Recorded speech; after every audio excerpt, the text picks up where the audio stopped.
I think my mother was very brave.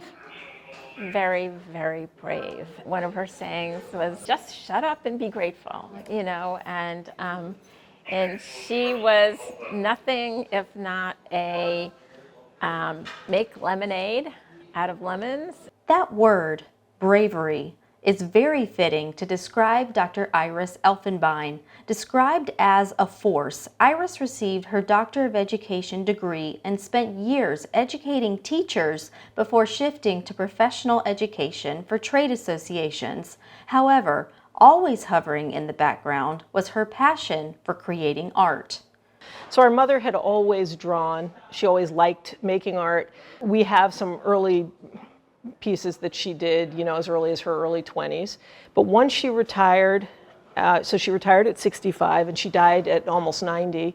So for those almost 25 years, she made a lot of art. She took a lot of classes and she was very, very prolific and good. She was good. I mean, a good amateur artist. She sold some work. She was serious about it. That pull to create beautiful works of art never lessened, even after Iris was diagnosed with dementia of the Alzheimer's variety at the beginning of 2014. When she was looking at retirement communities, once she had the diagnosis, she said she wanted to be somewhere where she could continue her art.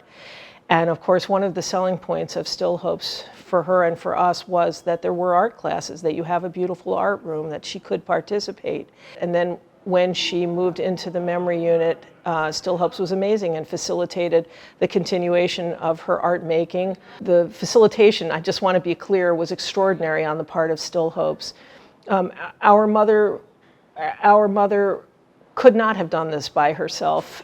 If she had been anywhere else, I don't think it would have been possible. But Still Hopes, both through the teacher, David Phillips, who was very committed to our mother and very devoted to her, and the volunteer program, who for years accompanied our mother weekly, sometimes twice a week, to art classes. Again, our mother couldn't have gotten there on her own steam. Our mother couldn't organize her own paints. Our mother couldn't have done any of those things. And yet she could. And that influential teacher, David Phillips, recalls Iris's ever-present humor and some artwork he helped her create. She was very funny. She had always a quick wit, and she painted a big picture. We usually paint here 12 by 16 or 16 by 20 is the biggest we do. Well, she did a 24 by 30 of her father's store, her grandfather's store, and she told us stories about the cat and about some of the merchandising and some of the ways they used to do things. And so it was very interesting and very, very funny. David says that, especially with those living with dementia, artwork can provide great insight into a person. In artwork, you study art and you learn to draw and you learn to shade and you learn value and you learn color and chroma and things like that, and those things go away, and so you just paint from the heart.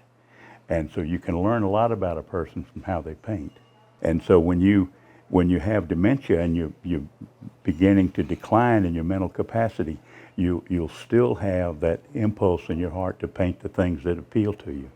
And you won't even know why, but you'll do it anyway.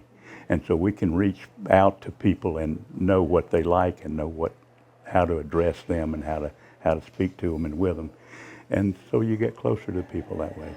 And the community Iris found through her art at Still Hopes not only helped in keeping her creative fire lit, but also benefited her in ways that her family says is hard to describe. Even when she was, the disease had taken its toll, and she really, I don't think, participated fully.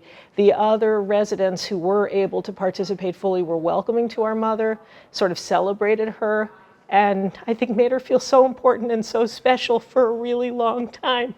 And for us, it was a huge gift. And for our mother, I don't know how you'd calculate the value of something like that. Yeah. So when we would walk around with her, people would say, "There's Iris, she's the artist." It was really nice.